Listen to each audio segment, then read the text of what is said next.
ये है Gayatri media group और आप देख रहे हैं ताज न्यूज, आईना सच का। नमस्कार, ताज न्यूज के इस बुलेटिन में स्वागत है आपका। मैं हूं मीनू सिंह और आइए खबरों की शुरुआत करते हैं सुर्खियों के साथ। तालसेमरी की परेशान मां ने लगाई अपनी बच्ची की बरामदगी की गुहार। नामजद लोगों के खिलाफ कार्रवाई की उठाई मांग, बेचने की आशंका। संत रविदास नगर के बासिंदों ने डीएम से की मुलाकात। आसरा छीनने के बाद आस है न्याय की, बैठ गए धरने पर। कीटम गोलीकांड में मछुआरों की मौत के जिम्मेदारों को मिले सजा। कुशवाहा महासभा ने परिजनों के साथ की पुलिस कप्तान से मुलाकात। और एसएन मेडिकल कॉलेज में लापरवाही की पराकाष्ठा। 3 मौतों के बाद भी नहीं लिया कोई सबक। ऑक्सीजन की कमी से हुई एक और मौत। अखिलेश सरकार के आदेशों की भी नाफरमानी। संत रविदास नगर के बाशिंदों ने न्याय की आस में जिलाधिकारी कार्यालय पर जमाया डेरा। पुलिस द्वारा जबरन हटाए जाने से दुखी होकर जो डीएम के यहां धरने पर बैठ गए और संत रविदास नगर में ही आसरा दिए जाने की मांग उठाई। उन्होंने जिला प्रशासन से पुलिस की हठधर्मिता के खिलाफ भी नाराजगी व्यक्त की है। जिलाधिकारी कार्यालय के बाहर धरना देकर बैठ गए ये लोग संत रविदास नगर के निवासी हैं, जो पिछले 2 महीनों से फुटबॉल बने हुए हैं। कंटोनमेंट बोर्ड के द्वारा जिन्हें रविदास नगर से विस्थापित कर दिया गया, तब से बिजली घर पर गुजर कर रहे इन लोगों को अब इलाकाई पुलिस ने डंडिया कर भगा दिया है। ऐसे में इनके सामने अब सिर छिपाने तक की जगह नहीं है। निराश होकर अब इन लोगों ने जिलाधिकारी के यहाँ डेरा जमा लिया है। यहाँ ये आया कि अपनी मांग पूरी करने के लिए आए। हमारी वो झुग्गियाँ है उसी में डलनी चाहिए। रविदास नगर, संत रविदास नगर। हमारी समस्या यही है कि माँ रविदास नगर में थे हमें भगाते हैं। हमारी झोंपड़ी झुग्गी 3 साल से इतने परेशान कर रखे हैं, बहुत ज़्यादा। और हम बिजली घर में आ गए हैं तो माऊ हमारे बच्चन ने मन परेशान कर रहे हैं। बेआसरा हुए गरीब लोगों ने प्रशासन से आश्रय उपलब्ध कराने की अपील करते हुए तब तक उन्हें वहीं गुजर करने देने की मांग की है। उनका कहना है कि उनके पास राशन कार्ड से लेकर वोटर आईडी कार्ड तक है, लेकिन फिर भी सरकार की किसी भी आवासीय योजना का लाभ उन्हें नहीं दिया जा रहा है। सभी ने एक स्वर में अपनी समस्या का समाधान मांगा है। प्रदेश के मुखिया अखिलेश यादव के हस्तक्षेप के बावजूद भी एसएन प्रशासन सुधरने का नाम नहीं ले रहा। पहले 3 बच्चों की लापरवाही से मौत और अब ऑक्सीजन की कमी से गंभीर रोग से पीड़ित का दम तोड़ना एसएन की लापरवाही को उजागर करता है। अभी हाल ही में मुख्यमंत्री ने मेडिकल कॉलेज के प्राचार्य और सीएमएस सहित विभाग अध्यक्ष पर लापरवाही के लिए कार्रवाई की थी। सरोजनी नायडू मेडिकल कॉलेज में व्यवस्थाएं सुधरने का नाम नहीं ले रही हैं। बीते दिनों मेडिकल कॉलेज के बाल रोग विभाग में लापरवाही से 3 बच्चों की जान चली गई थी। घटना के बाद मुख्यमंत्री अखिलेश यादव ने कार्रवाई कर कॉलेज प्राचार्य डॉक्टर अजय अग्रवाल को पद से हटा दिया था। लापरवाही के लिए दोषी सीएमएस और विभाग अध्यक्ष को भी निलंबित किया गया था। 3 बच्चों की मौत के बावजूद भी मेडिकल कॉलेज में अव्यवस्थाएं जस की तस बनी हुई हैं। नाम मात्र की सुविधा नहीं रही है।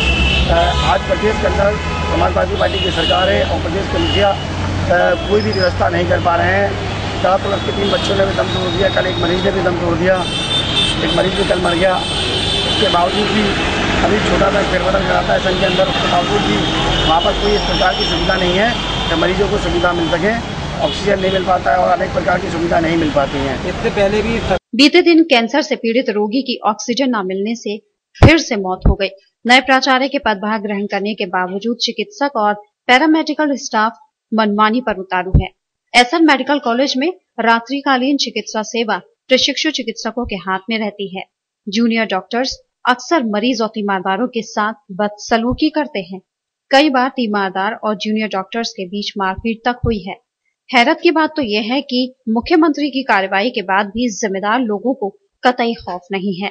कुशवाहा महासभा ने कीटम में गोलीकांड का शिकार हुए मछुआरे की मौत के जिम्मेदार लोगों के खिलाफ कार्रवाई की मांग उठाई, जिसके पदाधिकारियों ने मृतक के परिजनों के साथ मिलकर पुलिस कप्तान से मुलाकात की और उसके शव को परिजनों को सौंपने की बात कही। समाज के लोगों ने 48 घंटे में प्रभावी कार्रवाई नहीं किए जाने पर पुलिस प्रशासन के खिलाफ मोर्चा खोलने का ऐलान भी किया। बीते दिनों कीटम झील पर मछली पकड़ने गए मछुआरे की मौत से कुशवाहा समाज को गहरा सदमा पहुंचा है, जिसने पीड़ित परिवार को न्याय दिलाने के लिए प्रयास और तेज कर दिए हैं। महासभा के बैनर तले समाज के लोगों ने वरिष्ठ पुलिस अधीक्षक से मिलकर जिसमें कार्रवाई की मांग की है। महासभा के पदाधिकारी बताते हैं कि गोविंद नाम के मछुआरे को कीठम में तैनात वन रक्षकों ने गोली मार दी, जिसके चलते उसकी मौत हो गई, जबकि कार्रवाई से बचने के लिए उसका शव भी ठिकाने लगा दिया। अभी वैसे आप लोगों को इस बात की जानकारी है कि कुछ दिनों पहले थाना सिकंदरा के अंतर्गत और कीठम के अंतर्गत एक मछुआरा जो उनके भाई है, इनके साथ वो वहाँ गए थे मछली पकड़ने के लिए और गोविंद उनका नाम था। और उसी दौरान जो वन सुरक्षा कर्मियों ने उन्होंने सर्च लाइट से उनकी जब उस पर नज़र पड़ी मछुआरे पर और उसके बाद उन्होंने गोलियां दाग दी और उसके गोलियां लगी और उसकी मछुआरे की जिसकी मौके पर मौत हो गई, उनका चचेरा भाई उनके साथ मौजूद था। गोली जैसे ही लगी तो वो वहाँ से डर के मारे भाग गया और अपनी जान बचाई। और जब आगे जाकर के उसने देखा कि थोड़ी देर बाद वहीं पर नाव से सुरक्षाकर्मी आए थे जो वन विभाग के कर्मचारी थे और वो डेड बॉडी को वहाँ से ले गए और उन्होंने जाकर के कहीं उसको छुपा दिया है। और आज हमने कप्तान साहब से मांग की है कि जो मछुआरे का जो शव है वो हमको चाहिए। उनके पीड़ित बहुत परेशान है, वो ये चाहते हैं, उनकी पत्नी और उनकी माँ और उनके परिवार के लोग चाहते हैं कि हम अपने बच्चे का अंतिम संस्कार कराएं और जो दोषी पुलिसकर्मी है उनके खिलाफ कार्रवाई की जाए। महासभा के पदाधिकारियों के साथ आए मृतक के परिजनों ने बताया कि घटना के वक्त गोविंद का चचेरा भाई साथ था, जो घटना का चश्मदीद गवाह है, लेकिन इसके बावजूद भी पुलिस कोई ठोस कार्यवाही नहीं कर रही है। समाज के लोगों ने पुलिस प्रशासन को खुली चेतावनी दी है कि अगर 48 घंटे में कोई प्रभावी कदम नहीं उठाया गया तो आंदोलन करने के लिए वो बाध्य होंगे, जिसकी सारी जिम्मेदारी पुलिस प्रशासन की होगी। जीवनी मंडी से लेकर दरेसी तक चलाया जा रहा अतिक्रमण अभियान दूसरे दिन भी चलता रहा। इस अभियान की शुरुआत फिर से जीवनी मंडी चौराहे से हुई और मंगलवार को दिए गए समय के पूरा होते ही बची हुई दुकानों को महाबली ने जमींदोज कर दिया और नाले को अतिक्रमण मुक्त करा लिया, जिसके बाद ये अभियान आगे बढ़ता चला और दरेसी जाने वाले मार्ग पर बने अतिक्रमण को महाबली ने नेस्तनाबूद कर दिया, जिसके बाद वहां का नजारा बदला सा नजर आया। महाबली की जब आंधी चली तो अतिक्रमण पर जमी धूल खुद ब खुद हटती चली गई। जहां से महाबली गुजरा पुराने निर्माण साफ दिखाई देने लगे। सिटी मजिस्ट्रेट रेखा चौहान और सीओ छत्ता BS त्यागी जैसे ही जीवनी मंडी चौराहे पहुंचे, टीम ने अभियान की शुरुआत कर दी। टीम सबसे पहले उन लोगों के पास पहुंची जिन्हें मंगलवार को समय दिया गया था। जिन लोगों ने अपना अतिक्रमण नहीं तोड़ा था, वहां महाबली ने देखते ही देखते पूरे नाले को अतिक्रमण मुक्त कर दिया। जैसे जैसे महाबली आगे बढ़ा, अतिक्रमणकारियों पर उसका कहर बरपना शुरू हो गया, जिसके बाद पुराना शहर नजर आने लगा। जो भी एनक्रोचमेंट था सबको मौका जरूर दिया गया, किसी को अचानक से नहीं तोड़ा गया है, निशान लगाए गए हैं, फिर मौका भी दिया गया है 1 दिन का 2 दिन का, और जब काम जारी रहता है तो उसको फिर भी मौका देते हैं। लेकिन जो बिल्कुल काम शुरू नहीं करते हैं उनके लिए हमें आवश्यकता रहती है। अदरवाइज हम सबको अगर इस तरह की थोड़ा सा सख्ती नहीं दिखाएंगे तो फिर हम लोग अपना काम समय से पूरा नहीं कर पाएंगे। वैसे तो इस अभियान में कहीं भी विरोध की आवाज नहीं उठ रही, लेकिन चंद लोग अपने अतिक्रमण को वैध बताते हुए टीम से बहस करने की कोशिश करते नजर आए, जिन्हें पुलिस की मौजूदगी में ही तोड़ा गया और पुलिस को देख किसी की विरोध करने की हिम्मत नहीं हुई। कई बार लोग समय लेकर भी अतिक्रमण को नहीं तोड़ रहे, जिस पर सिटी मजिस्ट्रेट की नाराजगी देख पुलिस ने अपने सामने ही इन अतिक्रमणों को ध्वस्त करा दिया। कुछ लोग हैं लेकिन 99% लोग समझ रहे हैं, इसीलिए अभियान सफल है। अभी आपने देखा कि जिनका मकान टूटा वही हमारा स्वागत कर रहे हैं। उन्होंने माना इस बात को कि हमारा टूटा लेकिन सही टूटा।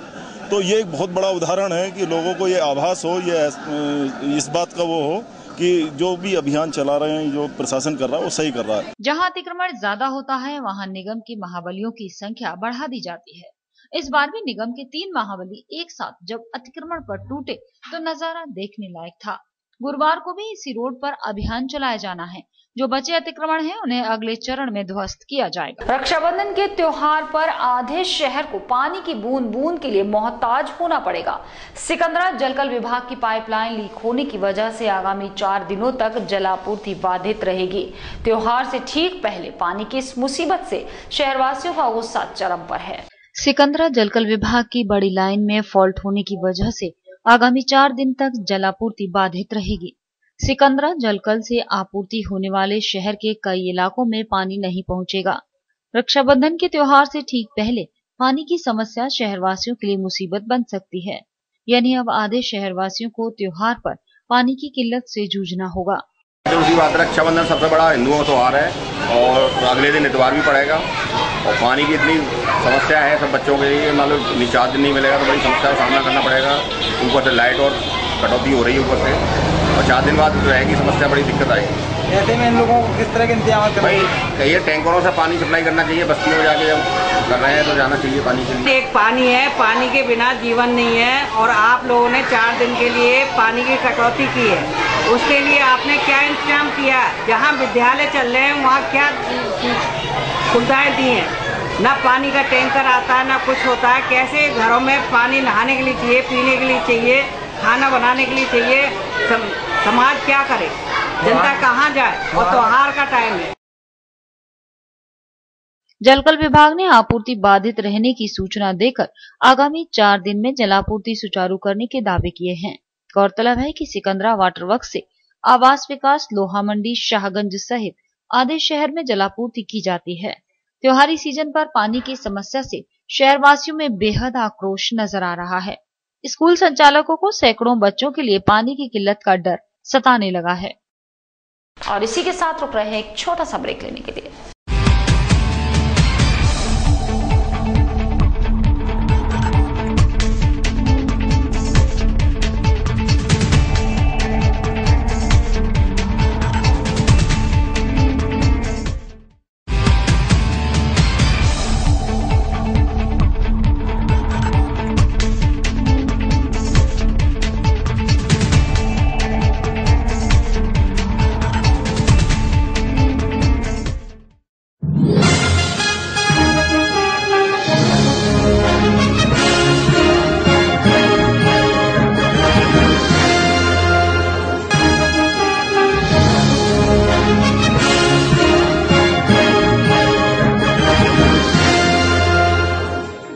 ज्वेलरी मिलने का विश्वसनीय स्थान। हमारे यहाँ आपको gold, hallmark certificate gold jewellery नए कलेक्शन के साथ उपलब्ध मिलेगी।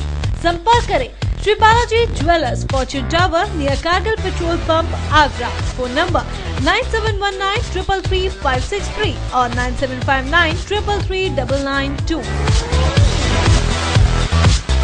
श्री बालाजी ज्वेलरी, दुल्हन की jewellery, AD jewellery, artificial bangles, chain व सभी प्रकार के सेट्स यहाँ पर उपलब्ध है। तो तुरंत संपर्क करें 21 सुपर बाजार, कारगिल पेट्रोल पंप के पीछे, आगरा। फोन नंबर 9358464218 और 8865911110।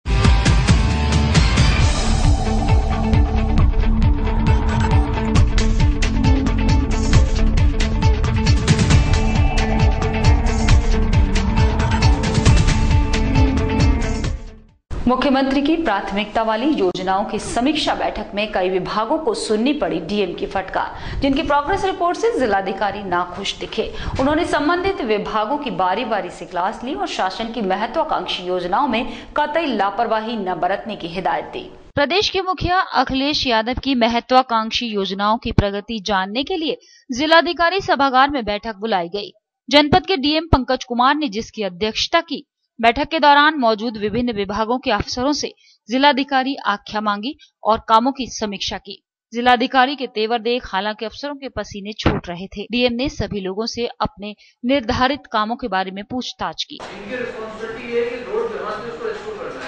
बैठक के दौरान शहर की पेयजल व्यवस्था, सड़कों से जुड़े प्रोजेक्ट और सीवर लाइन के मसलों पर भी नाखुशी देखने को मिली, जिनकी प्रगति रिपोर्ट ने डीएम को निराश किया।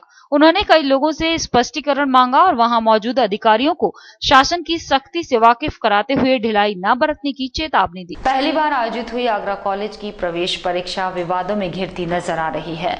बुधवार को जारी हुई एलएलबी प्रवेश परीक्षा की मेरिट में कई योग्य अभ्यर्थी छूट गए। प्रवेश से वंचित छात्रों ने कॉलेज प्रशासन की मंशा पर सवालिया निशान खड़े किए। गौरतलब है कि आगरा कॉलेज विधि संकाय उत्तर भारत में पहला LLB की डिग्री देने वाला कॉलेज है। आगरा कॉलेज में इस सत्र से स्नातक के साथ परास्नातक में प्रवेश के लिए प्रवेश परीक्षा का आयोजन किया गया। बुधवार को MA, MSc और LLB के स्टूडेंट्स की प्रवेश के लिए काउंसलिंग कराई गई। प्रवेश परीक्षा का परिणाम कॉलेज के सूचना पट के साथ साथ वेबसाइट पर भी अपलोड किया गया है। स्तर पर जो विभिन्न विषयों की कक्षाएं हैं उसमें प्रवेश प्रक्रिया लगभग पूर्ण हो चुकी है और जो कुछ भी रह गया है वो एक हफ्ते के अंदर उसको प्रवेश प्रक्रिया को पूर्ण करा लिया जाएगा। स्नातक स्तर पर विगत 21 और 22 तारीख को प्रवेश परीक्षा कराई गई थी। उसका रिजल्ट कल कॉलेज के नोटिस बोर्ड में चस्पा कर दिया गया है। साथ में जो उत्तर कुंजी है उसको हम लोगों ने कॉलेज की वेबसाइट पर अपलोड कर दिया है। आज MA, MSc और LLB प्रथम वर्ष की काउंसलिंग है। MA, MSc की कॉलेज परिसर में चल रही है और LLB की विधि संकाय में चल रही है। उन सभी बच्चों को यहाँ कॉल किया गया है जिनका मेरिट लिस्ट में नाम है और संबंधित प्रवेश अधिकारी उन सभी बच्चों के जो डॉक्यूमेंट्स हैं उनको चेक करके प्रवेश। वकील और दस्तावेज लेखकों के बाद जमीन के कारोबार से जुड़े लोगों ने भी प्रशासन के फैसले पर जताई आपत्ति, जिन्होंने सर्किल रेट्स बढ़ाने के निर्णय पर पुनर्विचार करने की मांग उठाई। आदिनाथ इंफ्राजोन प्राइवेट लिमिटेड के मुताबिक सरकारी तंत्र की इस कार्रवाई से जमीन के क्रेता विक्रेता दोनों ही निराश हैं, जिनके स्टाफ ने बिजली घर चौराहे पर लगाई अपनी कैनोपी के दौरान खुलकर अपना पक्ष रखा। आगरा में मकान और जमीनों की आसमान छूती कीमतों और उस पर महीनों के हिसाब से बढ़ता सर्किल रेट आम लोगों के लिए परेशानी का सबब बनता जा रहा है, जो अपने सपनों के आशियाने की चाह में बिक्री मेलों से लेकर दफ्तरों तक में पहुंचने से गुरेज नहीं रखते। लेकिन सरकार की दर बढ़ाने की मंशा ने उनको निराश कर दिया है। आदिनाथ इंफ्राजोन प्राइवेट लिमिटेड की ओर से लगाई गई कैनोपी के दौरान कुछ ऐसा वाकया देखने को मिला जहां कंपनी के स्टाफ को भी पब्लिक को कन्विंस करने में कठिनाई का सामना करना पड़ रहा था। फर्क बहुत पड़ रहा है, हाँ बहुत ज़्यादा फर्क पड़ रहा है। जैसे आप देख रहे होंगे कि जैसे त्योहारों की रौनक पहले थी वैसे अब बिल्कुल भी नहीं रह गई है। अभी जैसे रक्षाबंधन आने वाला है, ठीक है, तो बाजार में वो माहौल ही नहीं है, वो रौनक ही नहीं है। क्योंकि देखिए जिस तरीके से सर्कल रेट बढ़ाए जा रहे हैं, जैसे जो प्रोसीजर है गवर्नमेंट का सर्कल रेट को बढ़ाने का वो 2 साल में एक बार का होता है, पर इस वक्त क्या हो रहा है कि मनमानी चल रही है। 1 साल में 1 से ज़्यादा बार सर्कल रेट बढ़ाए जा रहे हैं। तो जो मध्यम आय वर्ग के लोग हैं वो किस तरीके से निवेश कर पाएंगे या कैसे निवेश करेंगे ज़मीन में, लोग चाहकर भी नहीं निवेश कर पा रहे हैं। सर्कल रेट बढ़ने की वजह से असल में है क्या कि जो मूल रूप से जो फ़र्क पड़ रहा है वो आम ग्राहक पे पड़ रहा है। क्योंकि जनरली होता ये है कि लोग बाग ये सोचते हैं कि भाई सर्कल रेट अभी हमारे बढ़े नहीं है तो हम आराम से रजिस्ट्री करा लेंगे, क्योंकि आम आदमी की बजट पे एकदम से असर पड़ रहा है। जो पैसा उसको 60,000 70,000 रुपये खर्च हो रहा है वो डायरेक्ट 80 से 90,000 रुपये, 20 से 30,000 रुपये एवरेज 100 गज के प्लॉट में फ़र्क आ गया। तो आदमी एक नॉर्मल आदमी है कि रजिस्ट्री का जो पैसा होता है एक अतिरिक्त वैन खर्चा करता है, वो खर्चा जो है आदमी को एक्स्ट्रा ऑलरेडी था तो उसमें और पैसा जुड़ गया, तो एडिशनल पैसा डबल मार पड़ रही है। जबकि फर्म के मैनेजमेंट में भी इस बात को लेकर काफी निराशा देखने को मिली, जिन्होंने बाकायदा प्रशासन में अपनी आपत्ति भी दर्ज कराई और ADM फाइनेंस से मिलकर अपना पक्ष रखा। रक्षाबंधन का मौसम है, रक्षाबंधन के त्यौहार पे बहन बेटियाँ अपने अपने मायके जाती हैं, तो हम लोगों ने बिजली के चौराहे पे इसलिए कैनोपी लगाई है कि सस्ते में प्लॉट मुहैया कराए। लेकिन बाजार में मद्दा इतनी तरह से फैला हुआ है, इस टाइम हर 4 महीने में बढ़ रहा है। बाजार में कीमत 4,000, 5,000, 6,000 रुपये है, लेकिन 10,000 रुपये का स्टाम्प लगा दिया। इसकी वजह से व्यापारी वर्ग को काफी नुकसान हो रहा है। कंपनी के अन्य अफसरान में विमल जैन और सुनील गौतम की माने तो रियल एस्टेट का बाजार एकदम ठप पड़ा हुआ है, जबकि ऋषि कुमार के मुताबिक इससे क्रेता विक्रेता दोनों पर गहरी मार पड़ रही है। इस मौके पर उन्होंने अपने ककुआ रोड स्थित प्रोजेक्ट में मात्र 5.5 लाख रुपए में 100 वर्ग का प्लॉट सेल करने का ऑफर भी दिया कैनोपी स्टॉल पर, जिसके बारे में लोगों को विस्तार से जानकारी दी गई। बुधवार को NGT में जवाब दाखिल करने पहुंचे मामले में NGT ने ADS सिंचाई विभाग और जलकल को फटकार लगाते हुए तीनों की विभागाध्यक्षों को उपस्थित रहने के आदेश जारी किए, साथ ही बिल्डर्स को भी फटकार लगाई। NGT सबसे ज्यादा सिंचाई विभाग से खफा दिखी और डूब क्षेत्र के मानक पर ही कड़े सवाल दागे और मानक का आधार पूछा। बोया बीज बबूल का तो आम कहां से होए, ये कहावत इन दिनों सरकारी महकमों पर सटीक बैठ रही है।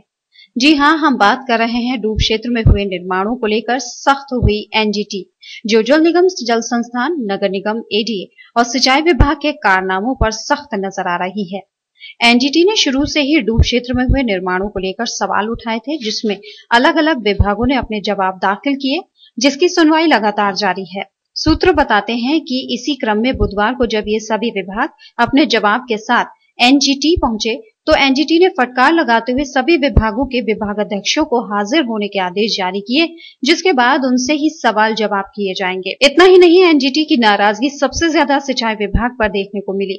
एनजीटी ने सिंचाई विभाग पर नाराजगी जताते हुए उनके डूब क्षेत्र निर्धारण पर ही सवालिया निशान लगा दिया और डूब क्षेत्र का निर्धारण करने वाले मानकों के बारे में पूछा। हालांकि बुधवार को सुनवाई पूरी न हो सकी, इसके लिए गुरुवार को भी सुनवाई होनी है, जिसके बाद ही कोई फैसला आने की उम्मीद है। बहरहाल डूब क्षेत्र में हुए निर्माणों की फांस निकल पाना इतना आसान नहीं दिखता। रक्षाबंधन के मौके पर पचकुया पर लगने वाले भुजरियों के मेले को लेकर महापौर ने किया क्षेत्र का दौरा।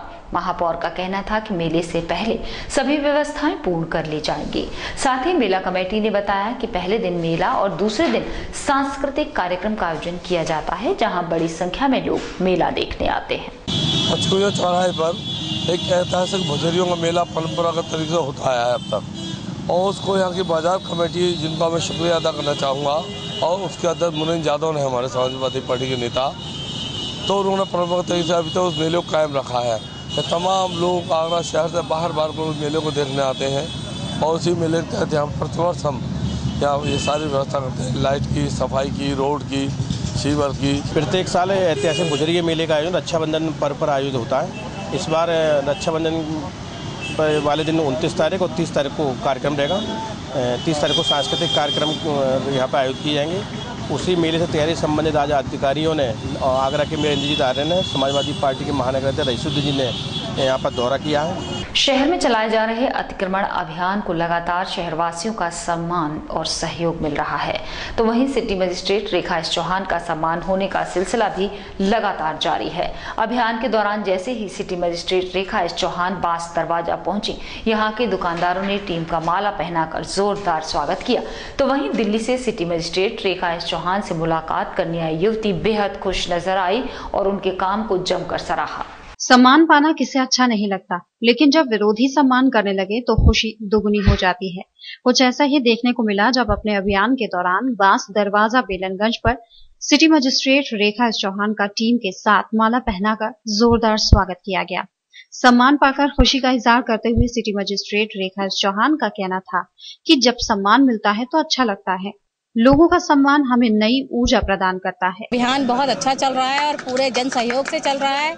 लोग उदाहरण पेश कर रहे हैं अपना खुद अतिक्रमण हटाकर, तो इन्हीं सब लोगों की वजह से हमारा अभियान सफल है और आशा करते हैं कि पूरा अभियान ये सफल रहेगा। आप इस अभियान की सफलता का अंदाजा इसी बात से लगा सकते हैं कि जिन दुकानदारों द्वारा सम्मान किया गया, उनके परिवार की बेटी ने जब सिटी मजिस्ट्रेट को माला पहनाई तो वो काफी खुश दिखाई दी। युवती का कहना था कि वो दिल्ली से सिटी मजिस्ट्रेट रेखा एस चौहान से खास मुलाकात करने के लिए आई है और आगरा में चलाए जा रहे इस अभियान को भी उसने काफी सराहा और मैडम के जैसे जीवन में हिम्मत दिखाने की बात कही। इतना ही नहीं, उसने सिटी मजिस्ट्रेट रेखा एस चौहान से ऑटोग्राफ भी लिया। Really appreciate what she has done.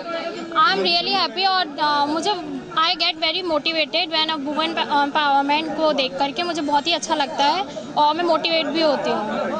Autograph भी लिया है? हाँ, मैंने ऑटोग्राफ भी, मुझे बहुत ही अच्छा लग रहा है। आपको बता दें कि जिन दुकानदारों द्वारा सम्मान किया गया था, उन्हीं का मकान मंगलवार को अभियान के दौरान तोड़ा गया था, लेकिन सम्मान कर शहरवासियों ने बता दिया कि वो भी इस अभियान से कितना खुश है। अशोक लेलैंड ने 1 लाख दोस्त एलसीवी की बिक्री के मौके पर मनाया जश्न, जिसने अपनी इस उपलब्धि पर खुशी जाहिर की। इस अवसर पर कंपनी के शाहदरा स्थित ऑफिस में एक कार्यक्रम आयोजित किया गया, जिसमें मैनेजमेंट के लोगों ने दोस्त एलसीवी की खूबियों की जमकर सराहना की और उनके मुताबिक 4 साल का लंबे इंतजार के बाद खुशी का ये दिन आज नसीब हुआ है। अशोक लेलैंड कंपनी की नुनिहाई स्थित सुमेर अशोक लेलैंड एजेंसी द्वारा बुधवार को एक कार्यक्रम आयोजित किया गया, जिसमें अशोक लेलैंड कंपनी के भारत में बिके 1 लाख दोस्त लोडिंग वाहन की सफलता के लिए खरीदारों का शुक्रिया अदा किया गया। इस कार्यक्रम की शुरुआत लेलैंड कंपनी के अधिकारियों द्वारा दीप प्रज्वलित कर की गई। सुमेर अशोक लेलैंड एजेंसी पर आयोजित इस कार्यक्रम में ब्रांच स्टाफ और लेलैंड कंपनी के अधिकारियों द्वारा दोस्त हाईटेक वेरिएंट का अनावरण भी किया गया और इस गाड़ी की खूबियां बताई गई। आज हम लोगों ने अशोक लेलैंड ने अपने दोस्त गाड़ी में, क्योंकि अभी तक होता था कि कस्टमर गाड़ी खरीदने के बाद में उसकी पहले बॉडी बनवाता था, उस बॉडी बनवाने में उसके लगभग 1 हफ्ता खराब होता था, उसके बाद में वो गाड़ी को अपनी गाड़ी को कमाने के लिए लगा था। आज उन्होंने फुल डेक बना के कंप्लीट बॉडी, जिसमें कि कस्टमर आज गाड़ी खरीदेगा और कल से ही उसको रजिस्ट्रेशन करा के अपनी इनकम के लिए सोर्स ऑफ इनकम बना सकता है। आज जो हम यहाँ पे इकट्ठे हुए हैं, ये 1 लाख गाड़ी कंपनी ने दोस्त जो गाड़ी का नाम है 3 साल के अंदर हिंदुस्तान की सड़कों के ऊपर बेच दी है। 1 लाख हमारे सेटिस्फाइड कस्टमर्स हैं हमारे, उसी के उपलक्ष्य में हम ये कार्यक्रम आज कर रहे हैं। इसी के साथ फिलहाल बुलेटिन में सिर्फ इतना ही। अगले बुलेटिन में कुछ नई खबरों के साथ आपसे फिर होगी मुलाकात। जुड़े रहिए ताज न्यूज के साथ। नमस्कार।